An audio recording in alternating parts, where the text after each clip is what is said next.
Hey everyone, it's Jesse here from Zumber Home Inspection.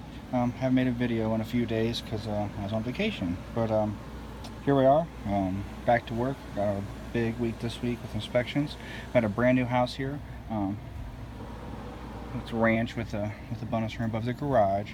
So it has a split heat pump unit. Split heat pump means the condenser's outside and the air handler and the evaporator coil's inside.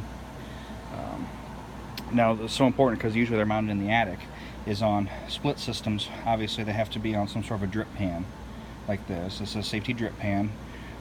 There's a primary drain for the condensate water in AC mode. And this one has an aqua guard, which is right there. It's an aqua guard. It should shut off if it fills up with water. And if you see back there, that white pipe, that's a secondary drain. That's for if this pan fills up with water, it should go out there. It's nice it has an aqua guard and a secondary drain.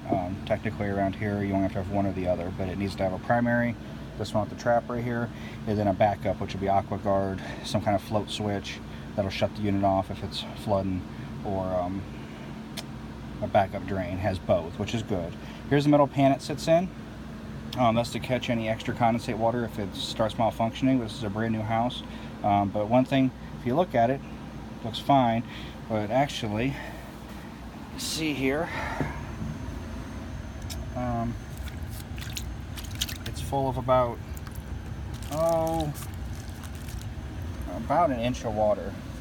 It's going out the overflow. I think it should have tripped the float switch by now. It's about an inch up on it. But yeah, so obviously for some reason condensate water from the evaporator coil right here is not making it out the primary, and it's flooding down in here into the this is the return vent coming in. It's flooding down to the return and flooding the pan. Luckily it has this pan. If it didn't, it'd be ruining the kitchen ceiling above us. I'm going to inspect the kitchen ceiling well to make sure that because these pan corners are metal, they're not, I mean, they're waterproof, but they're not perfect. But yeah, so if this was to continue to run, it'd either overflow and ruin the whole ceiling and downstairs, or it would start running out the overflow, and somebody might never know it's malfunctioning until the overflow got clogged up, or it might trip the float switch and shut your unit off. But it's very important for these to have drip pans, have backups to your drain or your backup to your shutoff. And also I write up a lot of times, and people think it's petty, I write up that the drip pan should be free of all debris. I write that up a lot of times. Blown insulation, this white stuff, gets in the drip pan, and I write it up saying it's all got to get cleaned out of there. And sometimes people are like, oh, it's not a big deal. But if you see this sopping wet insulation, foam insulation here, when it starts heading towards that drain over there, it's going to clog the end of it up. And if it did, all you're relying on now is the float switch. Just hoping it works.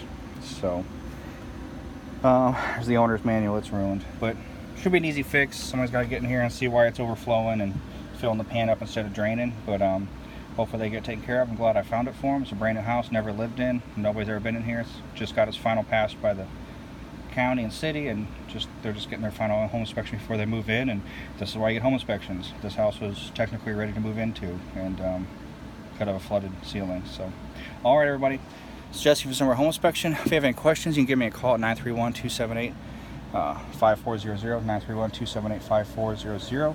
Everybody have a great day.